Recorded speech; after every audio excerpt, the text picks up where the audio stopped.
मेरा नाम रोहनी है। मैं एक मुतवस्सित तबके के ख़ानदान से ताल्लुक़ रखती थी। मेरे 2 भाई थे। जब मेरी तालीम मुकम्मल हुई तो मेरे वालिदैन ने मेरे लिए रिश्ता ले आए। वालिदैन ने रिश्ते पर हाँ कर दी और इस तरह मेरे निकाह हो गए। मेरा निकाह एक अमीर लड़के से हुआ था। लड़का बहुत खूबसूरत था और उसका ख़ानदान भी नहीं था। वो अकेला रहता था और उसका कारोबार भी अच्छा था। ये देखकर मेरे वालिद ने मेरा निकाह इस इस इस लड़के से कर दिया। मेरे शौहर का नाम आयुष था। निकाह के 5 महीने बाद आयुष को दिल का दौरा पड़ा और उसके बाद उनकी वफ़ात हो गई। आयुष की वफ़ात के बाद मैं बिल्कुल टूट गई थी। मुझे कभी ख़्याल भी नहीं था कि मेरे साथ ऐसा हो जाएगा। मैं आयुष के साथ बहुत खुश थी। मैं आयुष के साथ बहुत खुश थी। मुझे अब तक कोई औलाद भी नहीं थी। आयुष की वफ़ात के बाद मेरे वालिदैन ने कहा कि वो मुझे अपने साथ अपने घर ले जाएंगे। मेरे घर में मेरी 2 भाभियां भी थीं। मुझे आज के ज़माने का बखूबी इल्म था। मैं नहीं चाहती थी कि बेवा बनकर इस घर जाऊं और मेरे भाई और भाभियां मुझे बरा समझें। मैं अपनी जवानी में ही बेवा बन गई थी। इसलिए लोग मुझे कहते कि तो फिर से निकाह कर ले, लेकिन मैं दोबारा निकाह के लिए तैयार नहीं थी।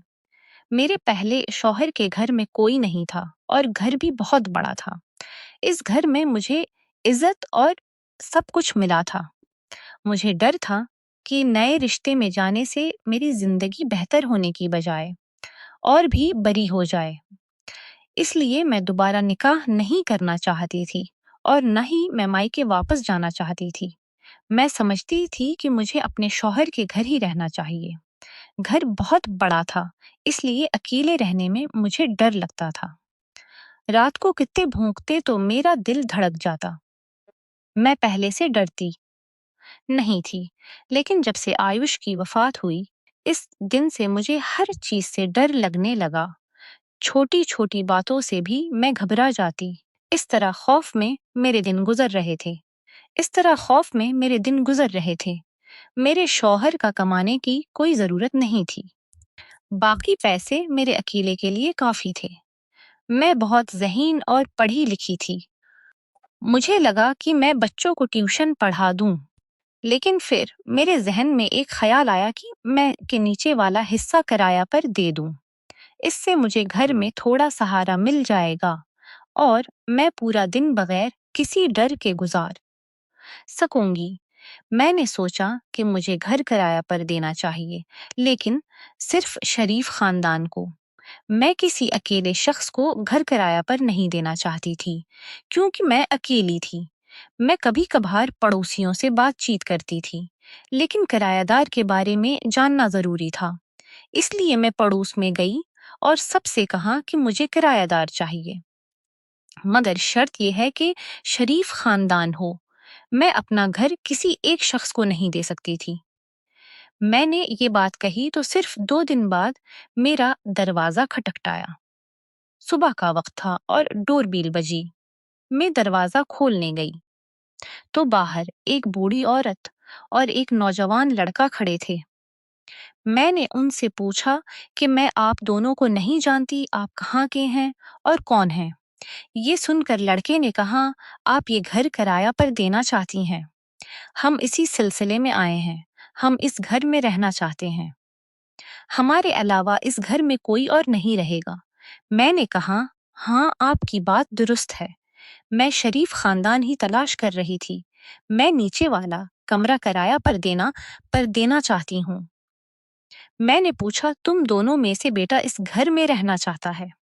तब बूढ़ी औरत बोली, मैं उसकी माँ नहीं, इसकी बीवी हूँ। ये सुनकर मुझे बहुत हैरत हुई। पता नहीं इस लड़के ने इस औरत में क्या देखा था।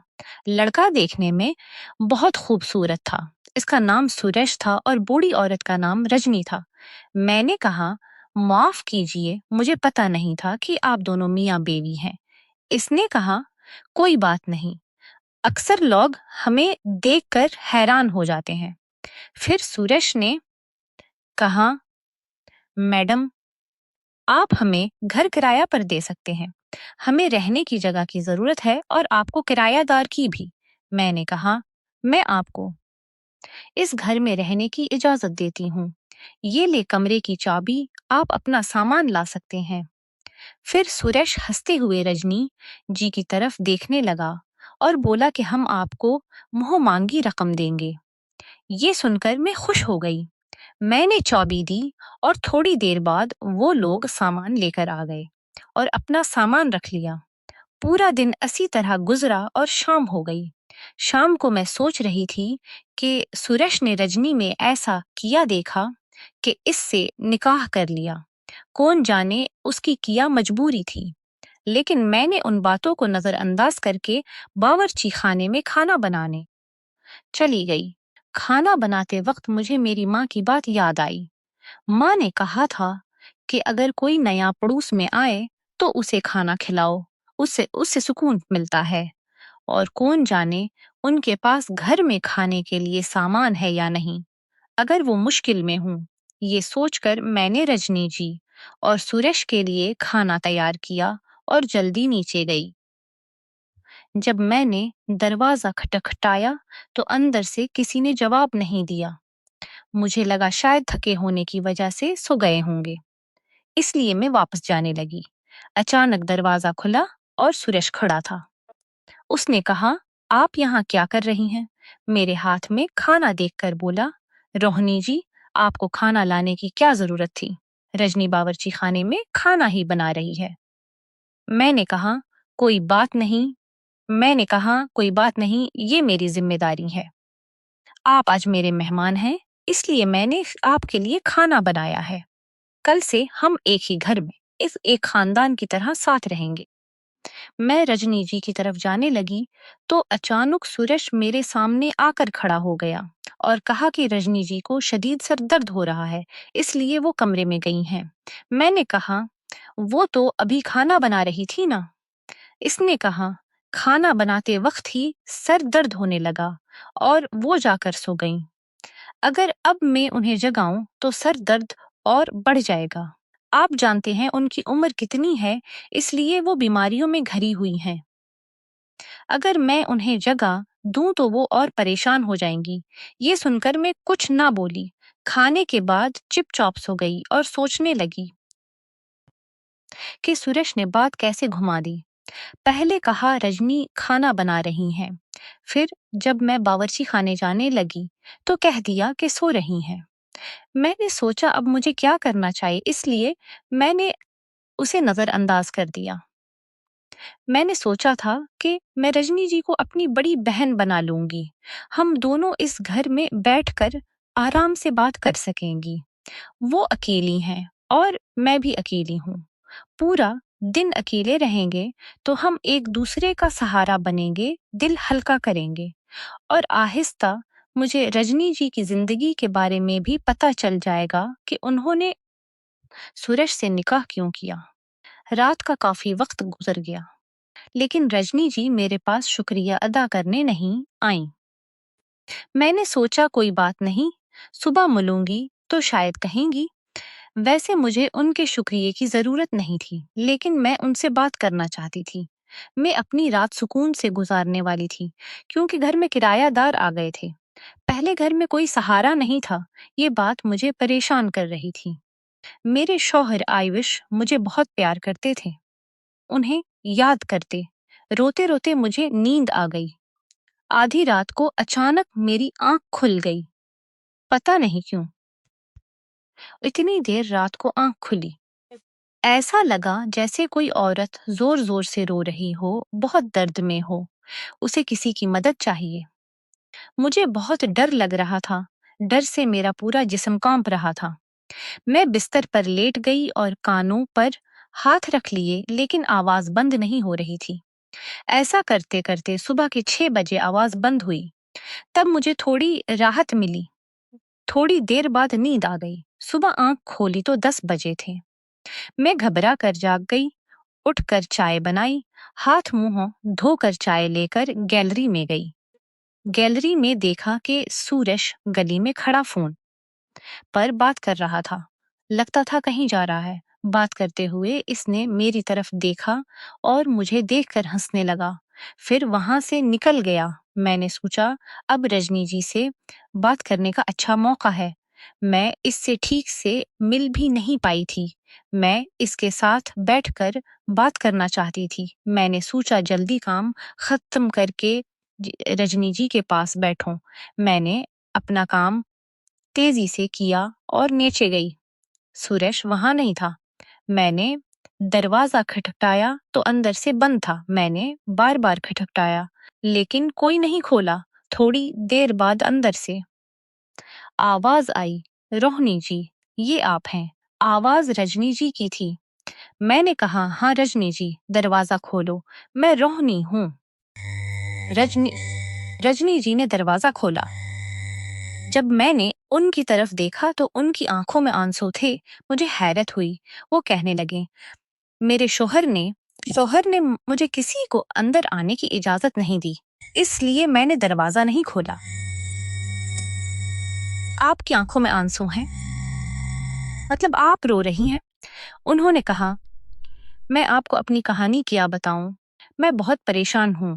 मैंने कहा, आप मुझे अपने बारे में सब कुछ बता सकती हैं। फिर वो कहने लगे, मेरे शोहर जवान होने की वजह से मुझे पसंद नहीं करते। उन्हें अपने जैसी लड़की चाहिए करते उन्हें अपने जैसी लड़की चाहिए। मुझे लगता है मेरे शोहर का किसी और के साथ अफीर है, वो मुझसे धोखे कर रहे हैं। मुझे नहीं पता वो किससे फोन पर बात करते हैं। जब मैं पूछती हूँ तो वो मेरे साथ बुरा सलूक करते हैं। कभी कभी मुझ पर हाथ भी उठा देते हैं। मैंने कहा, रजनी जी आप ठीक है ना? उन्होंने कहा, मैं बिल्कुल ठीक हूँ। मेरे पास दुनिया की हर चीज है, पैसे, कपड़े, सब कुछ। मेरी बात सुनने वाली कोई औरत नहीं थी। ऐसा कहते कहते वो और भी दुखी होने लगे। मैंने कहा, रजनी जी मुझे बताएं, मैं आपके लिए क्या कर सकती हूँ? मैं आपकी मदद करना चाहती हूँ। वो कहने लगे, मेरी मदद मेरी सगाई ने भी नहीं की, तो आप मुझे कैसे मदद करेंगी? मेरे शोहर मुझे जब चाहें छोड़ देने की धमकी देते हैं। इस दुनिया में मेरा अपना कोई नहीं। मैं शोहर इतना चा कोई नहीं। मैं शोहर को छोड़कर कहाँ जाऊंगी? मैं आपसे सिर्फ इतना चाहती हूँ कि आप मेरे लिए दुआ करें। मुझे और किसी चीज की जरूरत नहीं। मैंने कहा, रजनी जी, मैं आपकी छोटी बहन जैसी हूँ। आप मुझे सब कुछ बता सकती हैं। क्यों नहीं? मैं हमेशा आपके लिए दुआ करूंगी। इतना कहकर मैं जाने लगी तो रजनी जी ने कहा, रोहिणी जी ये बात किसी से न कहना, मेरे शौहर से भी न कहना। अगर उन्हें पता चला तो वो जरूर मुझ पर हाथ उठाएंगे। उसलिए उन्हें मत बताना कि आप आईं और मैंने आपसे कुछ कहा है। मैंने कहा, हाँ हाँ, मैं आपके शौहर से कुछ नहीं कहूंगी। इतना कहकर मैं ऊपर गई। मुझे सुरेश पर गुस्सा आ रहा था। जब उसे अपनी बेवी पसंद नहीं थी तो उसने रजनी जी से निकाह क्यों किया? मैं सोच रही थी कि काश सुरेश ने अपनी बेवी को कैद न रखा होता। लेकिन फिर मैंने अपनी रोजमर्रा की जिंदगी पर तवज्जो दी और रात को सो गई। लेकिन आज रात फिर आधी रात को घबराहट में जाग गई। वही वजह थी, मैं एक औरत की चीखें सुन रही थी। मुझे लगा आवाज बहुत करीब से आ रही है। मैंने सोचा ये आवाज कहाँ से आ रही है? मैंने सोचा ये आवाज कहाँ से आ रही है? आहिस्ता आहिस्ता मैं कि वो औरत रजनी जी ही हैं। मैं जल्दी नीचे उतरी। मुझे रजनी जी से लगाव हो गया था। मैं उन्हें परेशान नहीं देख सकती थी। मैंने देर तक दरवाजा खटखटाया लेकिन कोई नहीं खोला। दरवाजे की आवाज सुनकर भी चीखें बंद नहीं हुई। अब चीखों की आवाज और बड़े सुनाई दे रहे थे। दरवाजा खटखटाने से मेरे हाथ दर्द करने लगे, इसलिए मैं ऊपर चली गई। रात को मैं किससे मदद मांगती? सब अपने घरों में सोते होंगे। सारी रात रजनी जी की फिक्र में सो ना सकी। मैं गैलरी में जाकर बैठ गई। वक्त देखा तो सुबह के 5 बजे थे। मैंने तय किया कि जब सूरज जाए तो मैं उसे रोकूंगी। सुबह 7 बजे दूध वाला आया। मैं दरवाजा खोलने गई तो देखा सूरज घर से बाहर जा रहा है। मुझे देखकर हैरान हो गया। जब वो बाहर जाने लगा तो मैंने कहा, सूरज, मेरी बात सुने। उसके चेहरे पर डर का साया था। वो मेरे सामने खड़ा हुआ और खुद ही कहने लगा, मैं जानता हूँ आप मुझसे क्या कहना चाहती हैं। इसके चेहरे पर बहुत उदासी थी। इसने कहना शुरू किया, आप रजनी के बारे में परेशान होंगी कि वो रात को क्यों चीखती है। मैं भी इसकी बहुत फिक्र करता हूँ, लेकिन मेरे पास इसका कोई हल नहीं। अगर आपके पास कोई हल हो तो मुझे बताएं। मैंने देखा सुरेश की आंखों से आंसू बह रहे थे। मैंने कहा, आप मुझे बताएं मसला किया है तो मैं आपको हल बता सकूंगी। फिर सुरेश ने सर उठाकर मेरी आंखों में देखते हुए कहा, सबसे बड़ा मसला ये है कि वो मुझ पर बहुत शक करती है। मैंने हैरत से देखा तो वो हंसने लगा और बोला, मैंने अपनी मर्जी से रजनी जी से निकाह किया है। आप देख रही हैं कि हम में कितना फर्क है। अगर मैं चाहता तो एक नौजवान खूबसूरत लड़की से निकाह कर सकता था, लेकिन मैंने सब कुछ छोड़कर रजनी से निकाह किया। मैं उसका सहारा बनना चाहता था, इसीलिए निकाह किया। लेकिन फिर भी वो मुझ पर शक करती है। इस दिन आपने भी रजनी को मेरी माँ समझा था। मेरी गलती सिर्फ ये थी कि मैंने रजनी की लाचारी देखकर निकाह कर लिया। वो मेरे घर में नौकरानी के तौर पर काम करती थी। ये सब देखकर मुझे अच्छा नहीं लगा, इसलिए मैंने सोचा कि इससे निकाह कर लूंगा। मेरे खानदान वालों को वो पसंद नहीं आई। उन्होंने मुझे घर से निकाल दिया। इसके लिए मैंने अपना खानदान भी छोड़ दिया। अब आप बताएं, मैंने रजनी से निकाह करके गलत किया या दुरुस्त? मेरे वालिदैन ने मुझे जायदाद से भी महरूम कर दिया। रजनी के लिए मैंने बहुत तकलीफें सही हैं, लेकिन मैं रजनी को हर हाल में खुश रखना चाहता हूँ। वो मुझे कहती रहती है कि मेरा किसी और से अफीर है। मैं छप कर इससे बात करता हूँ। 2 साल पहले मेरे वालिदैन ने मेरा निकाह एक बहुत अमीर खानदान में तय किया था। वो लड़की बहुत खूबसूरत थी। मैंने इससे मंगनी भी की थी। वो मेरे वालिद के दोस्त की बेटी थी। मैंने रजनी के लिए वो निकाह टौल दिया। जब वालिदैन ने कहा कि तुम इस औरत के प्यार में अंधे हो गए हो, तुम्हें ख्याल नहीं कि वो तुम्हारी माँ जैसी है, नौकरी की वजह से तुम अपना खानदान छोड़ रहे हो, मंगनी तोड़ रहे हो, मैं तुम्हें जायदाद से निकाल दूंगा। लेकिन मैंने उनकी बात नहीं मानी, रजनी के लिए मंगनी तोड़ दी, घर छोड़ दिया, सामान पैक करके घर घर भटकता रहा। मैं अपनी बेबी के साथ वफादार रहा और कम उम्र होते हुए भी रजनी को हमेशा सहारा दिया। लेकिन अब मेरी बेबी का ये रवैया देखकर मुझे तन्हाई महसूस होती है कि रजनी को सहारा देकर मैंने अपना सहारा खो दिया है। हमारे निकाह की पहली रात से ही रजनी मुझ पर शक करती थी। वो मुझे कहती, आप कभी मेरे नहीं बन सकते क्योंकि आपने मजबूरी में निकाह किया है। आप अब भी इस लड़की की खूबसूरती का पीछा कर रहे हैं जिस से मंगनी हुई थी। रात को वो मुझ पर शक करती, लड़ती और चीखती है। इसकी वजह से पहले बहुत से मालकान ने हमें किराए के मकान से निकाल दिया क्योंकि वो समझते थे मैं अपनी बेवी को मारता हूँ। रजनी बहुत चीखती है। हर 2-3 महीने बाद मुझे नया घर बदलना पड़ता है। मुझे कहीं सुकून नहीं मिलता। रजनी के झगड़े मुझे जीने नहीं देते। ये मेरा 5वां घर है। मैं आपसे एक बात कहना चाहता हूँ, वो ज़हनी तौर पर बीमार हो गई है। उम्र के साथ उसका दिमाग भी खराब होने लगा है। मैं उसका इलाज करा रहा हूँ। वो कभी लोगों पर हमला भी कर देती है, इसलिए मैं उसे घर से बाहर नहीं जाने देता। ये सब सुनकर मैं चौंक गई। मुझे लगा सुरेश सच कह रहा है। मैंने कहा, रजनी जी को घर में बंद न रखें। मैं उनसे बात करने की कोशिश करूंगी।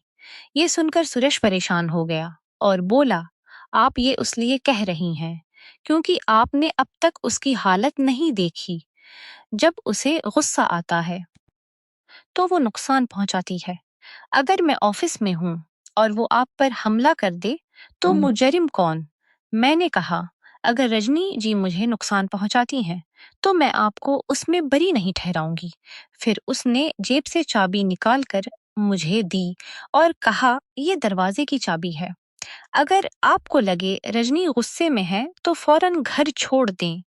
मैंने सर हिलाया और सुरेश चला गया।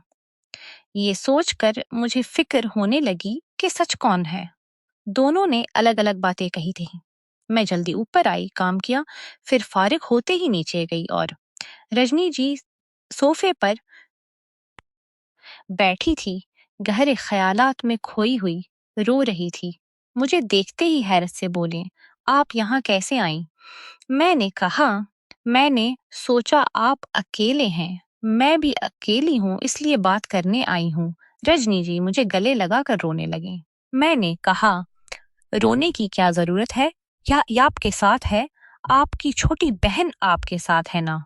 मुझे बताएं, आप रात को क्यों चीखती हैं? मैंने सूरज की बात मान ली थी, लेकिन मैं रजनी जी के मुंहों से खुद सब सुनना चाहती थी। वो घबरा गईं और बोले, मैं चीखती नहीं हूँ, मुझे चीखने की क्या जरूरत है? मैं अपनी जिंदगी में बहुत खुश हूँ। मेरे शौहर मेरी बहुत देखभाल करते हैं। रजनी जी से ये बातें सुनकर मुझे हैरत हुई। उसने आज पूरी बात अलट दी थी। कल कुछ और कह रही थी, आज कुछ और। फिर उन्होंने कहा, मैं ऊपर आपका घर देखना चाहती हूँ। मैंने कहा, हाँ क्यों नहीं, चलें। लेकिन अब भी जी को अपने कमरे में ले गई। लेकिन उनके बदले मेरे सामने हाथ परेशान थी। उनके हाथ पर जख्म के निशान थे। हाथ देखकर जख्म थे। हाथ देखकर मैं अचानक डर गई। उन्होंने कहा, मुझे नहीं पता। कल मैंने आपसे जो बातें की थीं, मेरे शौहर ने कैसे सुन ले।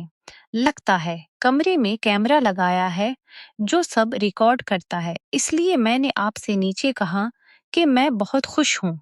अगर आप मुझे नहीं मानते तो आप मेरे कमरे में कैमरा लगा सकते हैं, सब देख सकते हैं। अगर रिकॉर्डिंग होगी तो पुलिस स्टेशन जाकर दुखा दें। मैं अपने मुजरिम को सजा दिलाऊंगी और आजाद हो जाऊंगी। मैंने कहा, ठीक है, मैं कुछ करती हूँ। सच बताऊं तो मैं उन मियाँ बीवी के झगड़े में पागल हो गई थी। शौहर बीवी पर इल्जाम लगा रहा था, बीवी शौहर पर। उनके अल्फाज ने मुझे बहुत परेशान किया था।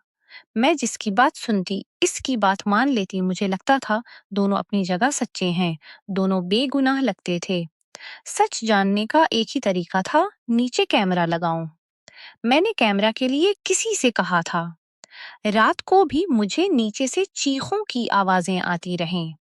सुबह जब सूरज आता तो कहता, मेरी बीवी की हालत खराब हो रही है। दिन में रजनी जी मेरे सामने रोते और कहते, मेरे साथ जुल्म हो रहा है। रजनी जी का दिल जीतने के लिए मैंने बनता सब कुछ किया। उनकी बहुत देखभाल की। शाम को खुद चाय बनाकर देती। मुझे दोनों की बहुत फिक्र थी।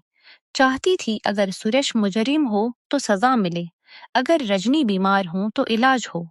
कैमरा आने में अभी वक्त था। मैंने आज खाना बनाया तो सोचा आज भी रजनी जी को खाना दे आऊं। दरअसल में रात को ज्यादा नीचे नहीं जाती थी, लेकिन आज खाना पेश करना था, इसलिए रात को नीचे जाने लगी। इतनी देर में मेरे कान में रजनी जी की आवाज आई। वो कह रही थीं, आज सब तैयारियों के साथ आना। वो फिक्र न करे, वो तो कमजोर है, उसे काबू करना आसान है। ये सुनकर मैं वापस आ गई। मेरे सामने उसकी सच्चाई खुल गई थी।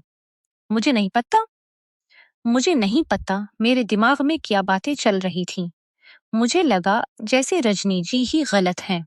वो अपने जानने वाले को घर बुला रही हैं और पता नहीं इसके साथ किया करती होंगी। कैमरा आने में अभी वक्त था, इसलिए मैंने अपनी पुरानी दोस्त को फोन किया। वो पुलिस में अफसर के तौर पर काम करती थीं, लेडी कांस्टेबल थीं। मैंने उन्हें अपने घर के बारे में सब बताया। मैंने कहा, मुझे तेरी और तेरी टीम की बहुत जरूरत है। मैं और तेरी टीम की बहुत जरूरत है। मेरी दोस्त आने के लिए तैयार थी। मैं खाने के बाद उनके आने का इंतजार कर रही थी। फिर मुझे नहीं पता क्या हुआ, मेरी आंख लग गई। मैंने आंखें खोलें तो देखा मैं अस्पताल के बिस्तर पर हूँ। मैं डर गई और हैरत से उधर-उधर देखा तो मेरे सामने मेरी दोस्त खड़ी थी। उनका नाम रेना था। मैंने कहा, रेना मैं अस्पताल में क्या कर रही हूँ? वो हंसे और बोले, रोहिणी, तूने एक बहुत बड़ा काम किया है। बहुत अरसे से हम सुन रहे थे कि एक गैंग है जो लोगों के घरों में किरायादार बनकर रहती है और चोरी करने के इरादे से घुसाती है। जब लोग भरोसा करते हैं तो वो चोरी करके भाग जाती है। कल रात तेरे बायस हमने इस गैंग को पकड़ लिया। रेना ने कहा, रोहिणी, तेरे घर में जो किरायादार थे वो इस गैंग का हिस्सा थे। वो बेसहारा औरतों के घरों में किरायादार बनकर रहते हैं, फिर औरतों को धोखा देते हैं। मियाँ बीवी एक दूसरे पर इल्जाम लगाते हैं। इस तरह औरत झगड़े में पड़ जाती है और अपने घर के बारे में सब भूल जाती है। तेरे साथ भी ऐसा ही हुआ। उन्होंने रजनी के जरिए तुम्हारे घर की सारी कीमती चीजें दुखा दी थीं, जेवरात से लेकर हर चीज। कल रात तेरे डनर में नींद की गोलियां मिला दी थीं, इसलिए तो सो गई और वो दोनों तुम्हारा घर लौटने वाले थे। उन्होंने सोच समझकर प्लान बनाया था, लेकिन हम वक्त पर पहुंच गए और उन्हें पकड़ लिया। जब हमने तुझे कमरे में बेहोश देखा तो अस्पताल ले आए। रेना की बात सुनकर मैं हैरान रह गई। लोग दूसरों को लौटने के लिए कितने ड्रामे करते होंगे। उन दोनों की अदाकारी मुझे बिल्कुल हकीकी लगी थी। मुझे लगता नहीं था कि वो मुझसे झूठ बोल रहे हैं। खुदा का शुक्र है कि इसने मुझे बच्चा लिया। इस तरह मैं फिर अकेली रह गई। इस तरह भी बड़े लोगों से तन्हाई बेहतर है। आजकल हम किसी पर भरोसा नहीं कर सकते, इसलिए अकेले रहना इसलिए अकेले रहना ही अच्छा है। हम अपने ऊपर ही भरोसा रखना चाहिए। मेरे नसीब में तन्हाई थी, इसलिए अब मैं तन्हाई से खुश हूँ। अब मैं गरीब बच्चों को ट्यूशन भी देती हूँ और उनसे पैसे नहीं लेती। वो बच्चे पूरा दिन मेरे घर रहते हैं और रात को अपने घर वापस जाते हैं। गरीब बच्चों को पढ़ाकर मुझे भी बहुत खुशी मिलती है।